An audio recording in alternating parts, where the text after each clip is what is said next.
Fala pessoal, estamos aí com mais uma questão, né? Uma questão agora de circuitos elétricos. Questão relativamente fácil, mas que você precisa ter uma atenção redobrada aí em algumas informações, visto que essa questão já tem ela modificada aí na internet, tá bom?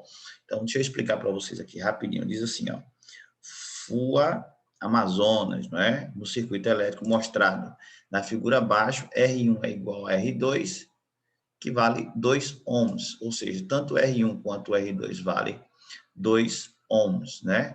E o R3 vale 4 ohms. Ele quer saber o seguinte, a corrente que passa pelo resistor 1, tá bom? Não é a corrente total, é a corrente que passa apenas no resistor 1, então tomem bastante cuidado com isso. Nós podemos ver o seguinte aqui eu tenho a fonte, né? Aqui eu tenho a fonte, aqui eu tenho resistor 1, resistor 2, aqui eu tenho resistor 3.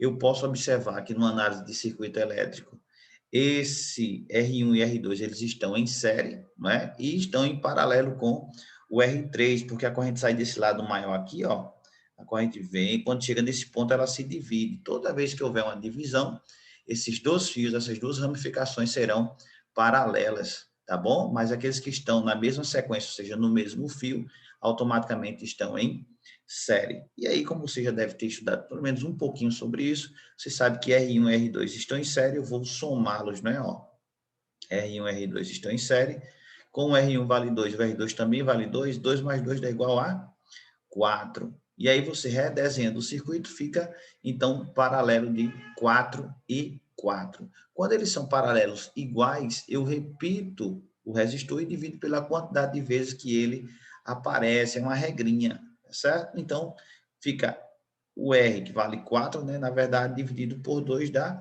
2. Por que dividido por 2? Porque o 4 está paralelo com ele mesmo, tá? Dividido, ou ele aparece pelo menos duas vezes, né? Então, fica 4 dividido por 2. Professor, se tivesse 3 vezes, fosse 4, 4 e 4 paralelos, seria 4 dividido por 3. É uma regra que existe quando eles são paralelos iguais, tá bom? Você repete ele e divide pelo número de vezes que ele aparece. Como ele aparece somente duas vezes, então ficou dividido por 2. E 4 dividido por 2 dá 2. Então, a resistência total, né, vale 2.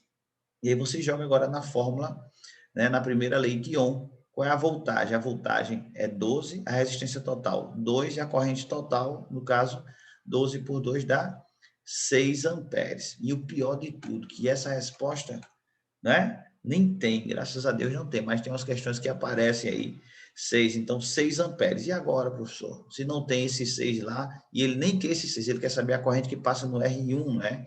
Então, veja só, a corrente total é 6. Quando ela chega nesse ponto aqui, ela vai se dividir. Aqui ela vai se dividir por igual, por quê? Porque desse lado eu tenho uma resistência de 4 ohms, e aqui, juntando o R1 e o R2, também eu tenho uma resistência de 4 ohms. Então, quando chega nesse ponto, a corrente se divide por igual. Qual é a corrente total? 6.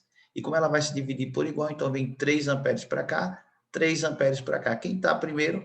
O R1 recebe aí uma corrente de 3 amperes, o R2 também de 3 amperes, e quem quiser analisar, o R3 ainda também passa uma corrente de 3 amperes, que é daquela divisão que houve da corrente total, tá bom? Portanto, a resposta aqui, ó, é a letra C, tá bom? Curta o vídeo, comente, compartilhe e até a próxima resolução.